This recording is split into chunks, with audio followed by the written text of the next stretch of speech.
Mordor is a distressingly dangerous place. If Talion isn't dealing with spiders the size of elephants trying to eat his lovely face, he's battling trolls who want to grind him into a delicious ranger paste. That's why it's so important to avoid making unnecessary mistakes. Whether it's avoiding fire-breathing drakes, clearing out your hard drive to make space for the game's huge install file, or hacking orc brains to assemble your own personal fighting force, here are 6 mistakes to avoid making in Middle-earth Shadow of War. Just because Talion is a near unkillable superhero who's paranormally bound to an even deadlier undead elf BFF doesn't mean you need to stomp around Middle-earth, slaughtering everything you see. The next time you bump into an orc, why not resist the urge to garrote him on sight, and instead use a little diplomatic persuasion to calm the situation down. A few hours into Shadow of War, Talion gains the ability to dominate his enemies. Translation: he can mind-jack foes and convince them to act out his every orc and uruk-bashing fantasy. With some sly stealth and a little patience, you can soon build up a posse of loyal, albeit hypnotised followers who will turn on their former brothers at your command. When raiding an orc encampment, make sure to dominate a few of the archers and grunts guarding its perimeter. That way, should the warg doo-doo hit the fan, you'll have a group of coerced killers you can call on in an instant. Sure, quietly messing with orc minds may not be as immediately satisfying as lopping their ugly mugs off, but hacking your enemy's brains is far more useful in the long run. So next time you see an orc, sheath that sword. You'll get a lot further with some good old-fashioned brainwashing. Shadow of War's in-store file is big. It's bigger than a titanic scrap between a brassed-off Balrog and possessed Grag monster. Weighing in at just under 100 gigabytes, the PC version of the game is downright colossal. So do yourself a favour. Before you download the epic orc enslaving adventure, make sure to clear a serious amount of space on your hard drive. Admittedly, 97.7 gigs may seem like an absurdly sizable download, but then again, who said playing around in a massive open-world Middle-earth with drool-worthy 4K texture packs and Nemesis Fortress battles involving hundreds of on-screen orcs was ever going to be an intimate affair? Shadow of War isn't all slicing orcs in two and scampering up towers like a friendly neighbourhood web-slinger. If you want to capture the game's epic Nemesis fortresses, diligent planning and careful tactics are required. Well, that and a ton of orc eviscerations. Before you rock up to a fortress with an armada of subservient uruks at Talion's oh-so-rugged back, you'd be wise to try to weaken the structure's defences. Try to kickstart your siege without first eliminating a fortress's war chiefs, and the ranger and his enslaved chums are likely to get cut down before they can even smash the door in. If you want to take those control points and eliminate the resident overlord, thinning the big cheater's ranks mainly through brutal assassinations and treachery can be hugely helpful. Take out a particular war chief and suddenly your forces no longer have to face being pelted by the flaming projectiles of his Grag war beasts.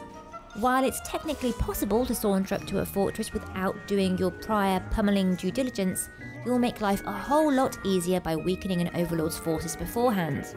With the right amount of cold-blooded strategy, you can turn taking a Nemesis fortress from a murdery marathon to a joyful, super-violent jog. There are 3 words in Shadow of War you should live by to make the whole controlling gigantic armies of orcs business easier. Delegate, delegate, and delegate. Alright, that's one word said 3 times, but nevertheless, learning when to slip orders to your stab-happy subordinates can really free up Talion's plate for more pressing business, like riding fantasy wolf beasties, or giving those quads a rigorous workout with the ranger's thoroughly badass Shadow Striker double jump.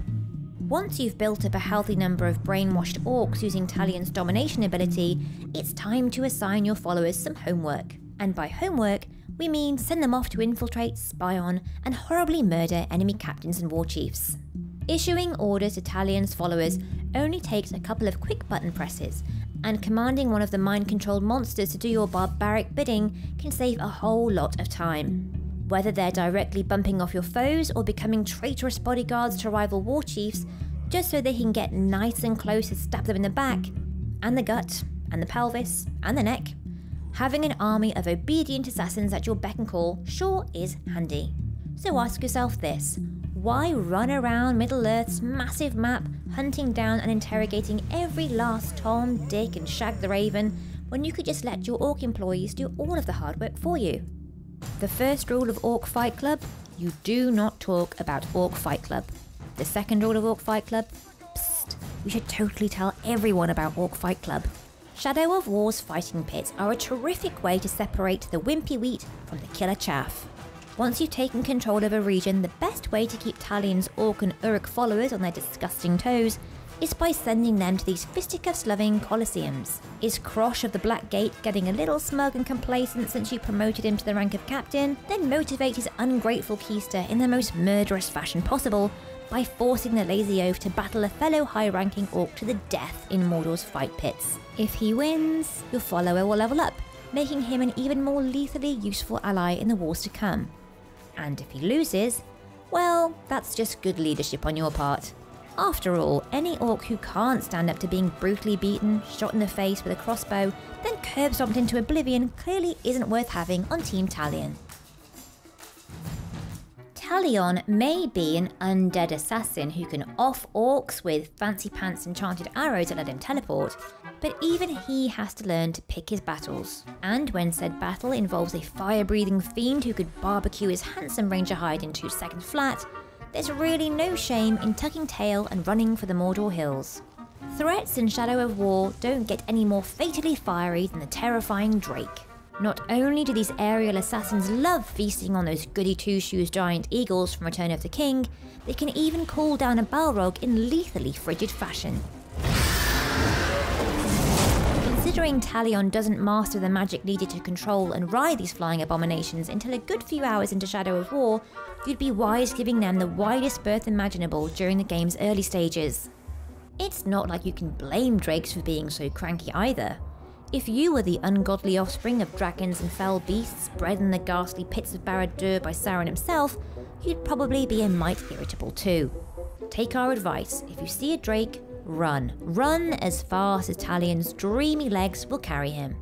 Of course, if you manage to get Talion to a high enough level that he can stand up to an aerial assault from these beasts, you can scratch the running part and skip directly to chopping their piping hot necks off. Take that, you Drake dastard!